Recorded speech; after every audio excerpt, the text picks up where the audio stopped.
Finally, everybody, Democratic lawmakers are now pushing for a new spending bill that would actually help low and middle income households across the nation. The Biden administration has announced that they are taking immediate action to address rising inflation.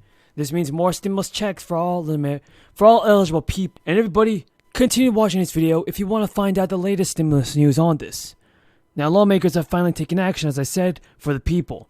I know right now can be a very difficult time for many Americans, especially as the crisis continues to impact the nation. Well, everybody, groups of progressive lawmakers are now urging that Chuck Schumer speed up negotiations on the budget reconciliation package that contains the bulk of President Biden's spending bill and climate agenda, which passed the House of Representatives late last year. And many Democrats are becoming frustrated at the current state of negotiations. Opposition bias in the Democrat mansion and other centrists to support the legislation has temporarily prevented the Senate's thin Democratic majority from reaching a 50-member agreement. A 50-member agreement that would be necessary for passage. The bill would need 50 Democrats' support to pass through the special budget reconciliation process in order to dodge Republican obstruction in the evenly divided Senate. Advocates are emphasizing that there's still a dire need to pass the policies the Build Back Better bill contained. Democrats are currently rallying around proposed spending on climate and clean energy programs, and progressive groups say relief for working people and families is badly needed due to the rising cost of fuel, food, and other necessities. Schumer has said to his fellow Democrats in a letter, in reconciliation, Senate Democrats have introduced additional legislative proposals to lower the cost of energy, prescriptions, health care, and the cost of raising a family.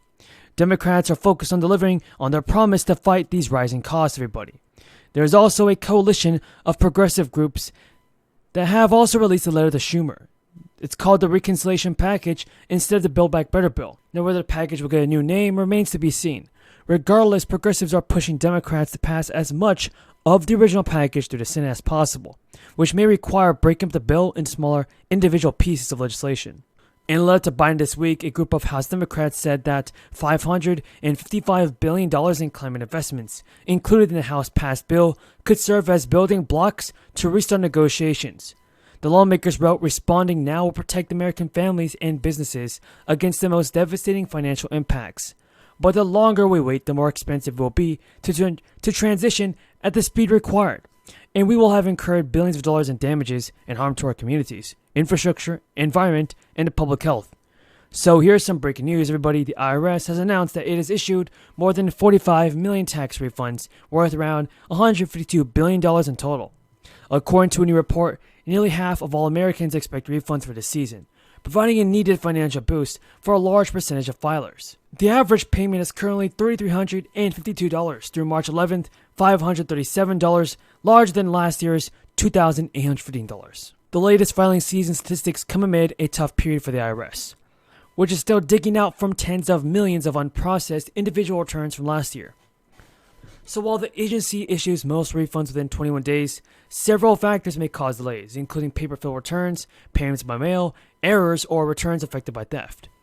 In a statement, the IRS Commissioner said, we urge extra attention to those who received an economic impact payment or an advanced child tax credit last year. People should make sure they report the correct amount on their tax refund in order to avoid delays.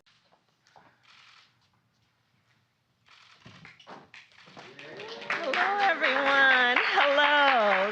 Hello. Good morning. Please have a seat. Please have a seat. Tanisha, thank you for that kind introduction.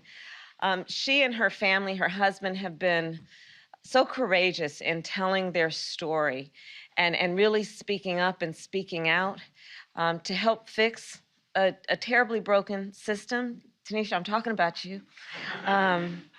But really, because your story is the story of so many families and individuals, and the more that we are able to really highlight this issue, to educate the public in general about what is happening, the more we will be able to be successful in fixing the problem. So thank you for that introduction. Thank you.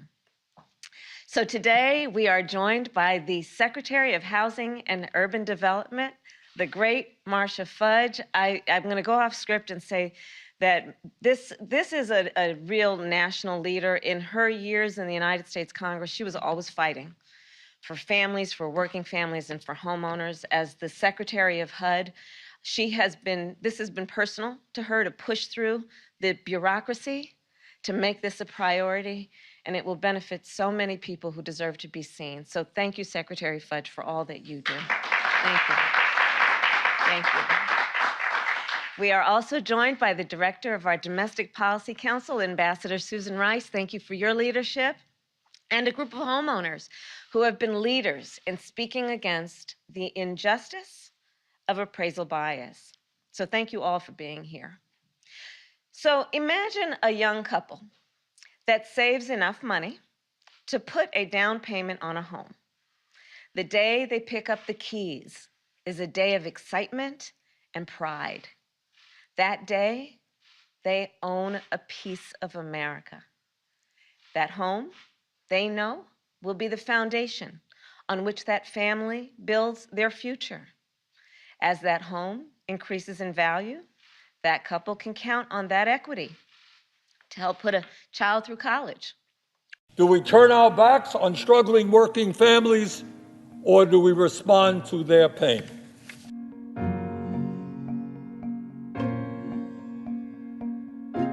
We should all be very, very clear. The working class of this country today faces more economic desperation than at any time since the Great Depression of the 1930s. Elizabeth Warren has revealed her plan that would pull some 4.9 million seniors out of poverty and extend the solvency of the underfunded Social Security benefits. According to Senator Warren, the proposal would lead to a nearly 25% increase in benefits for the bottom half of earners and a less than 5% increase for people in the top 10% of income distribution in the nation. Warren told reporters, "We need to get our priorities straight. We should be increasing Social Security benefits and asking the richest Americans to contribute their fair share to the program." Senator Warren has also laid out a series of proposals, including ones to end college debt and create universal child care by taxing the wealthy. This is done through a $2.75 trillion tax on American households, making more than $50 million annually. And now a new study released by the Center on Poverty and Social Policy at Columbia University, almost 4 million American children fell into poverty last month after the expanded child tax credit temporarily paused. The lapse of monthly child tax credit payments in January pushed 3.7 million children below the poverty line. And according to federal data, the child poverty rate rose from 12.1% in December to 17% in January. That's an increase of 41%. Researchers have said that while in place, the monthly child tax credit payments buffered family finances amidst the ongoing crisis, increased families' abilities to meet their basic needs, and reduced child poverty and food insufficiency. The $1.9 trillion stimulus bill, signed by the president, increased the amount of money parents receive through the child tax credit to $250 per child,